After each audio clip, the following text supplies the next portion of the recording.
Oh, look what came in the mail. Oh, I know a certain few people who are going to be excited about this. Guys, I know you've been trying to get in one of our videos for a while, and I think I finally found the right way.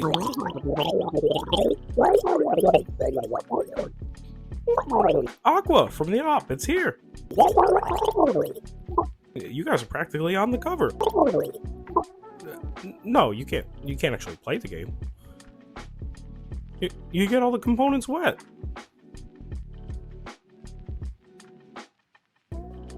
Oh, Aqua. I was waiting for this one.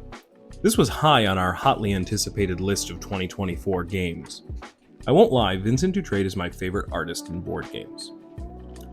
And when I saw this cover, I was instantly sold before I knew anything else about it.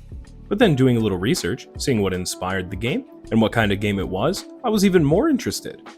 We would like to make you aware that the Op did provide this review copy for us, and we greatly appreciate that. But we want to let you know that in no way, shape, or form does that influence our review of the game. If there were things that we didn't like, we would tell you. So did it live up to expectations? Let's see. In Aqua, you're trying to grow your underwater ecosystem and attract small animals and large animals. You start off with your starting tile. You draft tiles to add them to your ecosystem to make it larger. You're doing this in the effort to create hexes to place animals on matching colored hexes, such as this. You're also trying to create groups of 4 or more to create reefs. As you're doing this, you're hoping to place these small animals next to each other in order to attract these larger animals. Once making a shape, you can place a large animal on them, or maybe you'll hold off in the hopes to make a larger shape and thus attract an even larger animal worth more points. As the game progresses, your ecosystem grows. At the end of the game, you score the points for the large animals, small animals, and the way the small animals touch the reefs, as well as other scoring conditions. I want to take a moment to talk about the design team of Dan and his son Tristan. I loved this story from the first moment I heard it. The fact that Daniel was inspired to design the game based on his son's interest in marine biology. And together, they came up with the idea for the mechanisms and how to incorporate the theme into the game itself, ultimately develop the game that you see before you today. As a father, I love the idea of developing a game with your son, and as you may know, Board Game Animal is a family affair. My son, Abiathar, who's played young Reiner Knizia in a couple of our other sketches, at a very young age, he came to me and expressed interest in becoming a chiropterologist. I had to look that up. I didn't even know what that was. He quickly informed me, bats. He wants to be a bat scientist. And with board games being such a special interest in this household, has also dabbled with the idea of designing games from time to time. So hearing a story of a father-son duo coming up with a game themed after the special interest and ultimate career destination of his son, I was personally very invested in that, and I think it's one of my favorite backstories or motivations for a game to come into fruition. And having played the game, you can definitely feel the love that was put into it. This is a game that was designed by people who cared about what they were doing. If you want to know more about that story, I highly recommend reading the designer and publisher and artist diary on Board Game Geek. But let's talk about the game itself. It's extremely easy to teach with the rules to play the game only on 3 pages. If that wasn't enough, you can spice up the game. After the victory points on the large animals, small animals, and points for reefs, you have a variety of scoring conditions based on each tile. The game comes with a tremendous amount of alternative tiles that you can plug and play into the game, offering a ton of variability in scoring to make the puzzle more challenging and interesting. The rulebook includes simple variants for family play, for advanced play, for solo rules, for achievements, for scenarios, different challenges, modifications. I love how the rulebook even includes details on all the animals featured in the game. It's one of those nice little touches where a game can teach you something and makes the theme stand out even more. Also a great testament to the thoroughness in this game is the excellent player's aid on the back of the rulebook. It breaks down all of the different scoring ecosystems, so no matter which elements of the game you're playing with, it offers a quick explanation of how to score them at the end of the game, as well as the score pad being nicely laid out in an easy way to track the points. But as mentioned earlier, Vincent Dutrait's artwork was the first thing that attracted me to this game, and you can see that they weren't shy about bringing it to the forefront. All over the sides of the box, and the inside of the lid, inside of the box with nice little logos to show you where everything goes. Even down to the first player token with the little snail on it. The fact that the large animals have two sides, that it doesn't matter which side you use, just whichever animal you prefer. All shows that so much love was put into the look of Aqua. I can confidently say, of all the games in my collection, it's one of the games that looks the best on every single component, down to the inside of the lid. One little special thing that I wanted to do with this review was take a few minutes and chat with my cousin, who happened to be recently visiting, and I wanted to take the time to play Aqua with her when she was here. She's currently studying marine biology for fun, just out of curiosity, and she's actually relatively new to the hobby as well, so I wanted to get the perspective of someone who had never played a tile-laying hex game before, but also as someone who had a vested interest in the subject matter. So here's my chat with her. Hi, Lauren. Welcome to being a part of the Board Game Animal family and taking a few minutes for us to reconnect and discuss Aqua. I know we got a chance to play it a couple times when you were visiting, and I just wanted to ask you some questions about it. Yeah, sounds good. Let's get into it. All right, let's go. You've never played hex tile placement games like Calico or Cascadia. What did you think of this being an entry into that kind of game? I thought it was interesting and a bit surprising. Normally this style of game wouldn't really have appealed to me, but because before playing this game, I felt like basically with placement hex games, you're just making shapes.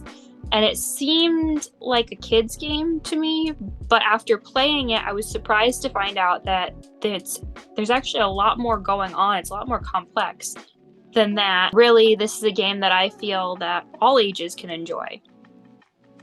Right, that's interesting. So yeah, I mean, a lot of people who aren't in the hobby may not think of just placing tiles and making shapes is something they'd be interested in. But like you said, the game has a lot more depth than what people may be expecting. Absolutely, yeah. So one of the reasons I had specifically wanted to share Aqua with you is because of the theme of the marine biology. Because you are studying marine biology as a hobby on the side. So what do you think that theme lent to the puzzle?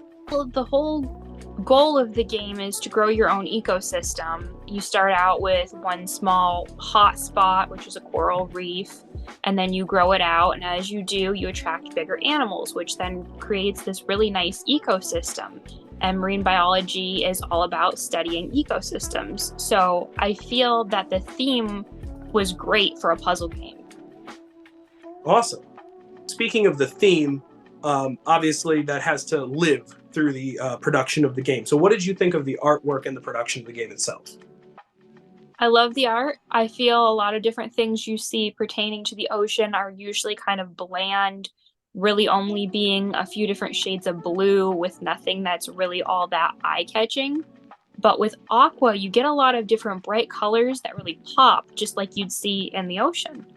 And as to the production, I think the story behind it is great. I remember you had told me at one point that it was a father and son who had come up with the game because the son wants to be a marine biologist when he grows up, and I think that's fantastic. And what a very creative way to show your love and enthusiasm for something. I couldn't agree more. I do say elsewhere in this video that it was just kind of the perfect game for me as it goes to the appeal. Because that story behind the game is great. Normally you don't have as good of a story for why someone is making a game. And then on top of that, you're talking about the art and the colors. It's Vincent Dutrait was my favorite board game artist. And so whenever I see his art, it's normally eye-catching, but this especially so, is there was just like so much love and attention to detail in the colors and bringing that undersea world to life. Yeah. So lastly, you did exceptionally well in those few games that we were able to play when you were visiting. Would you say that the game's approachable enough for other people who aren't used to hobby games, something that could be used as a gateway game? First off, thank you. And second, I'd say so. I feel I'm actually pretty new myself to the hobby, and I wouldn't say I'm overly skilled at board games, or at least no more so than the average person. So I'd say if I can do it, anyone can. Well, that's awesome. Lauren, thank you for taking a few minutes and being a part of Board Game Animal's Aqua review video. Oh, no problem. Thank you for having me. An interesting conversation that I wanted to have was a comparison briefly between Calico, Cascadia, and Aqua. I've heard from a lot of people that Cascadia was a Calico killer, and I've seen people question, is Aqua the killer of both? To be completely honest with you, I never subscribed to the notion that Cascadia killed Calico. I understand, they're both hex puzzle games, made by the same companies. However, at the end of the day, they both play so differently that I've always felt that our collection had room on the shelf for both. Despite enjoying both, I do prefer Cascadia, Kelly prefers Calico. I've never felt like one completely blots out the other. Aqua kind of falls into the same category. It's its own unique game. It's almost a mood situation. While this may not apply to everybody, our collection definitely has room for all three because they all scratch slightly different itches. Calico is more restrictive. Cascadia is easier and smoother and more streamlined to teach. And Aqua has a lot of depth and variability that offers a more immersive experience. I would describe it like pasta. One pasta dish doesn't necessarily kill the other. Sometimes I want sauce on my pasta, sometimes I want cheese, sometimes I don't. There are three games that are different enough that all are welcome and we love them all.